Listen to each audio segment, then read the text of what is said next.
Hello everyone, કેમ છો બધા? ક્રિસાસ ફૂડી વ્લોગ્સમાં તમારું સ્વાગત છે ફ્રેન્ડ્સ. આજે હું તમારા માટે લઈને આવી છું મેંગોની આઈસ્ક્રીમની રેસીપી. તો ખૂબ જ ઇઝી આ રેસીપી છે ફ્રેન્ડ્સ, અને એકદમ ઓછી વસ્તુઓથી બનતી રેસીપી છે. ઘરમાં જ રહેલી વસ્તુઓમાંથી ને આ આઈસ્ક્રીમ બનીને રેડી થશે. તો એકદમ બહાર મળે તેવો જ ક્રીમી આઈસ્ક્રીમ આજે આપણે બનાવીશું. તો ચાલો આપણે તેની રેસીપી જોઈ લઈએ. ફ્રેન્ડ્સ, મેંગો આઈસ્ક્રીમ બનાવવા માટે મેં અહીં મીડિયમ સાઇઝની 2 મેંગો લઈ લીધી છે. તો મેં અહીં કેસર કેરીનો યુઝ કર્યો છે ફ્રેન્ડ્સ. તમે કોઈ પણ જાતની જે અવેલેબલ હોય તે યુઝ કરી શકો છો. તો વોશ કરીને આપણે મેંગો લઈ લીધી છે. હવે તેની છાલને હટાવી દઈએ. આ રીતના ફ્રેન્ડ્સ આપણે પિલરની મદદથી ને 2 મેંગોની છાલને હટાવી દઈએ. ફ્રેન્ડ્સ, મેંગો એકદમ ઓરેન્જ કલરની છે. મેં અહીં 2 મેંગો પાકી જ લીધેલી છે, પણ અત્યારે લાઇટના લીધે કલર સરખો નથી દેખાઈ રહ્યો.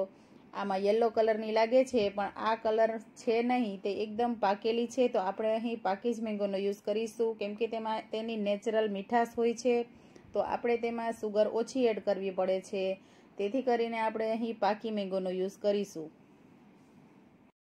આ રીતે ફ્રેન્ડ્સ આપણે 2 મેંગોની છાલને હટાવી દીધી છે. તો હવે આપણે અહીં મિક્સી જાર લઈ લઈએ. તેમાં આપણે મેંગોના પીસીસ કરીને એડ કરી દઈએ. આપણે મેંગોની એકદમ ફાઇન પ્યુરી બનાવવાની છે ફ્રેન્ડ્સ.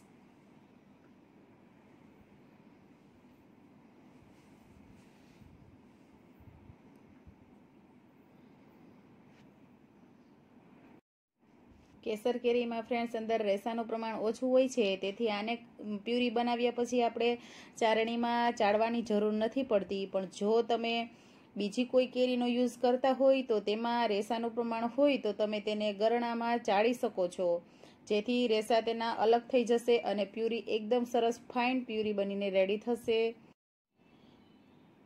ફ્રેન્ડ્સ, આ રીતે 2 મેંગોની આપણે પ્યુરી બનાવી લીધી છે.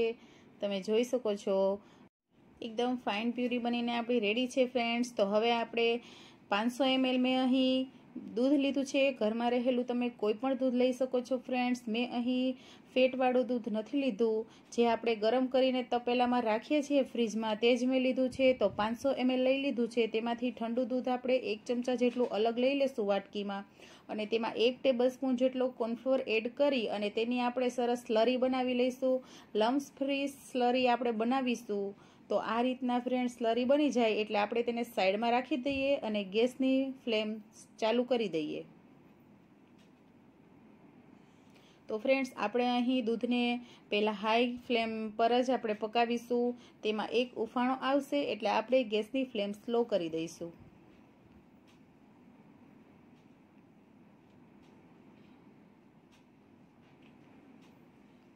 તમે જોઈ શકો છો ફ્રેન્ડ્સ, દૂધ આપણું ઉકળી ગયું છે. તો તેમાં હું અહીં 3 ટેબલસ્પૂન જેટલી મેં અહીં સુગર એડ કરી છે. તમારી મેંગો કેટલી મીઠી છે તે રીતના તમે સુગર એડ વધારે ઓછી કરી શકો છો ફ્રેન્ડ્સ. હવે આપણે આ રીતના થોડું ચમચાથીને હલાવી અને સુગરને ઓગાળી લઈએ ફ્રેન્ડ્સ. ગેસની ફ્લેમ આપણે અહીં મીડિયમ રાખીશું ફ્રેન્ડ્સ, જેથી કરીને દૂધ નીચે ચોટે નહીં. અને બને તો આ તમે અહીં જાડા તળિયાવાળું જ વાસણનો યુઝ કરજો ફ્રેન્ડ્સ. અને ખૂબ જ ઓછી વસ્તુઓથી ને આઈસ્ક્રીમ બને છે. 3 થી 4 જ વસ્તુઓથી ને ઘરમાં રહેલી વસ્તુઓથી ને આઈસ્ક્રીમ બનીને રેડી થઈ જાય છે ફ્રેન્ડ્સ. તો હવે આપણે અહીં જે મેંગો પ્યુરી બનાવી હતી તેને એડ કરી દઈએ. ને મીડિયમ ફ્લેમ પર આપણે 2 વસ્તુને મિક્સ કરીએ સારી રીતે. આ રીતે આપણે દૂધમાં ચમચાને ફેરવીશું અને પ્યુરી સારી રીતે મિક્સ થઈ જાય ત્યાં સુધી આપણે તેને હલાવીએ. અને ફ્રેન્ડ્સ, આપણે અહીં ગેસની ફ્લેમ સ્લો રાખીશું અને આપણે થોડી વાર આને પાકવા દઈશું. હવે ફ્રેન્ડ્સ, આપણે અહીં જે કોર્નફ્લોરની સ્લરી બનાવી હતી તેને મિલ્કમાં એડ કરી દઈએ અને તેને સારી રીતે આપણે હલાવી લઈએ ફ્રેન્ડ્સ મિક્સરને. અને આપણે ફ્રેન્ડ્સ આને લો ફ્લેમ પર 5 થી 6 મિનિટ માટે પકાવી લઈશું. થોડી જ વારમાં ફ્રેન્ડ્સ આપણું મિક્સચર એકદમ સરસ થીક થવા લાગશે. કોર્નફ્લોર એડ કર્યો છે જેથી આપણું મિક્સચર એકદમ સરસ થીક થઈ જશે.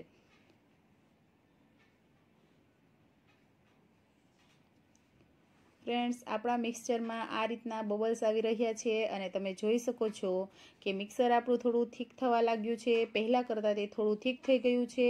તો હવે હું અહીં ગેસની ફ્લેમ ઓફ કરી દઉં છું, કેમ કે આ ઠંડુ થવાથી ને હજુ થોડુંક થીક થશે।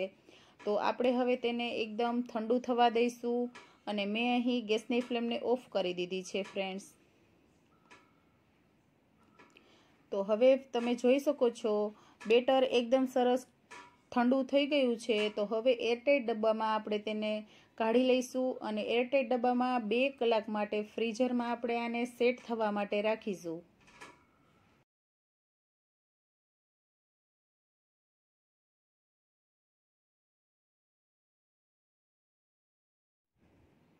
આઈસ્ક્રીમ સેટ થવા માટે રાખ્યું હતું, તેને 2 કલાક થઈ ગઈ છે ફ્રેન્ડ્સ। તો આ રીતના આપણે આઈસ્ક્રીમ થોડું સેટ થઈ જાય એટલે આપણે તેને ફરીવાર મિક્સી જારમાં લઈ લઈશું। આપણે આ રીતનું તેનું ટેક્સચર જોઈએ છે। તો આ રીતની જે બીજી વાર આ પ્રોસેસ કરવામાં આવે છે ફ્રેન્ડ્સ, તો આના લીધે આપણું આઈસ્ક્રીમ એકદમ સરસ ફ્લફી થશે અને તે એકદમ ક્રીમી ટેક્સચર આવશે તેનું।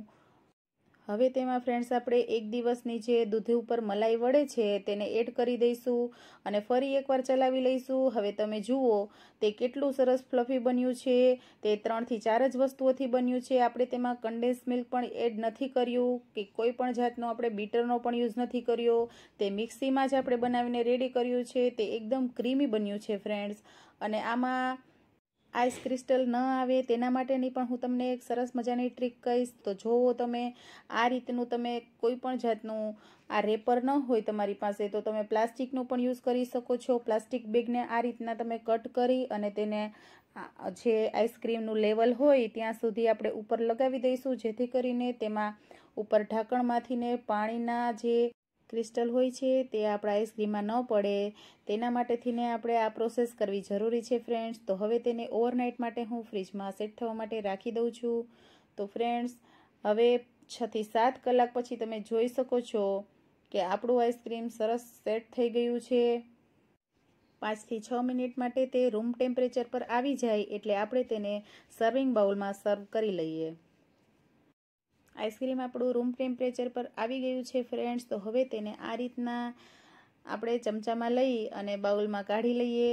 તો તમે જોઈ શકો છો તે કેટલું સરસ ક્રીમી બન્યું છે। હું તમને નજીકથી બતાવું, તે એકદમ સરસ શાઇનિંગ વાળું આઈસ્ક્રીમ આપણું બનીને રેડી થયું છે ફ્રેન્ડ્સ।